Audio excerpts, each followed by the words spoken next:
Yeah, I got Beardo, two keep more it moving. 20s. Beardo licks windows for a $20.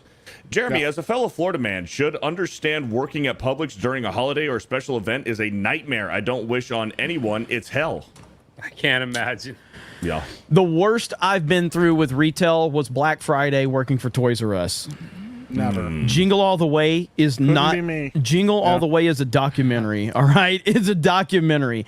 I never believed it was that bad. It's that bad. It was absolutely fucking crazy, man. They had us on like it felt like I was in the military, the training, like that morning. They like have us all standing at our different departments. You got the manager walking through. You will not leave your post. If you leave your post, you ask permission. I'm like, what the fuck is happening? And then the doors open and all these grandmas are coming in there fighting with people. Like, what the hell is happening? It was crazy, dude. No wonder why you started hating people. That'll make it happen. Jeremy, let me ask you: have you ever had to kick someone's ass? Yes.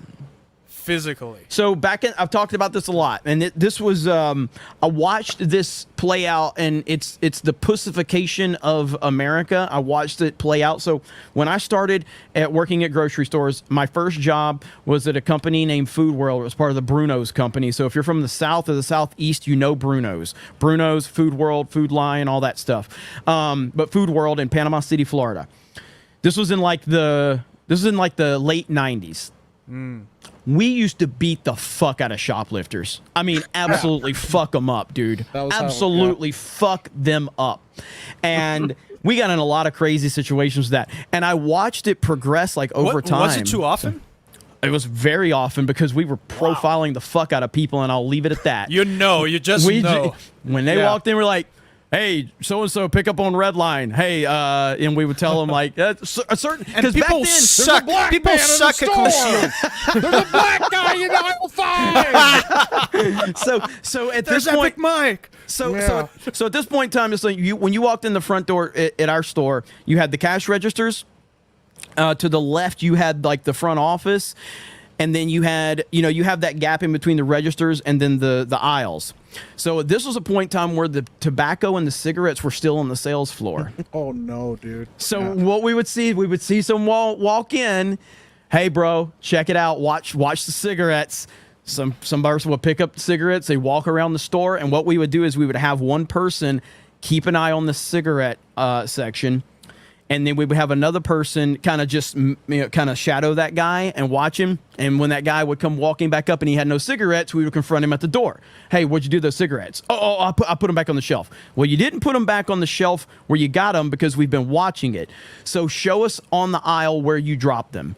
90% of the time, he put them in his pants. You know what I mean? So that's how or it was, steaks or something like that, or alcohol. And yes, a lot of physical confrontations with that. I would guess that at that point, the guy would freak out or something and try to get physical, try to run. So my store manager, this dude, I don't want to go on a big tangent about my store. So I was a bag boy. My first job, it was my first couple weeks there. I'm bagging on the front end. I've got my shirt tucked in. I've got my name tag on. I'm like, hi, ma'am. How are you? I was taking very much pride in my job. All right. I'm just bagging groceries. It's a scared little puppy dog. Still like people.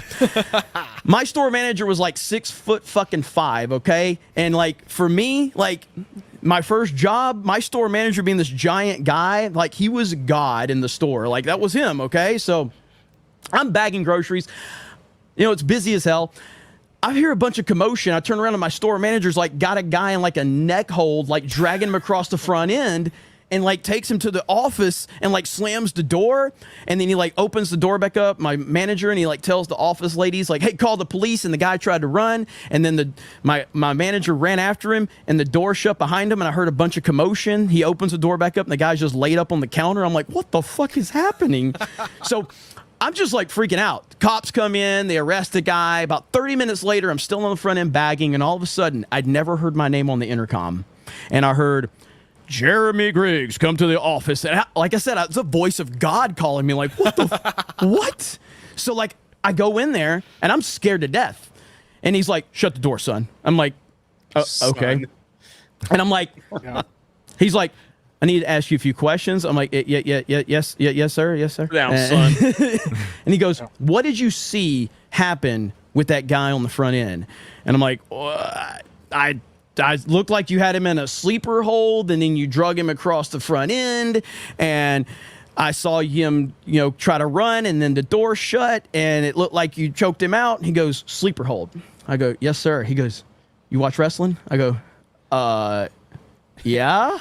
He goes, you watch Monday Night Raw or Monday Nitro? I'm like, I watch both, but I prefer Nitro. And he goes, I wanted to powerbomb that son of a bitch so bad. I'm like, what? So then me and the guy became really cool at that point. Yeah, it was the craziest shit. And I'm thinking what is happening right now? But yeah, anyway, so that there was a lot of situations like that. But with that store manager, there was one time we saw a guy. He went to pick up cigarettes. He walks around the store. We got the whole crew up there. We're like, when he comes up here, we're going to confront him. We walk up, and we're like, hey, what'd you do to those cigarettes? And he goes, oh, I'll put them back on the shelf. And my store manager goes, what's that in your pants? And the guy was like, that's my dick. You want to grab it? So store manager, kind of puts his hand on the back of his neck. He goes, let's go for a walk. And he kind of let's go to the office. And then he pushes him to make it look like he runs from him, and then he tackles him. Holy shit. But as I said, as time progressed, it got to the point where I watched this happen where it moved to where you can't even, it moved to where you have to physically see them put the stuff in their pants or their pocket before you can confront them. Then it moved into you can't. How do you prove that? Yeah, that I know. You saw? I know. And then it got to the point where you have to have them on camera, because then we started to get cameras in the stores. Then it moved into we are hiring loss prevention, so it felt a lot like Office Space, where it's wait, you're hiring people to come in, so the only people that can confront the shoplifter is loss prevention. Then it got to the point where nobody in the store can say anything. You can't even stop them. You cannot accuse them of anything. Mm-hmm. This is why I want to. What are you supposed to do then? I know. You just watch them. I want to punch that guy in the face. I also have a profiling story. I worked at a pole position raceway. It's like a indoor go-kart track. And I was the track manager, so you could control, they're all electric go-karts, so you can control the speed of the go-karts on this remote control. And it's 4 speeds, 25, 50, 75, and then full speed.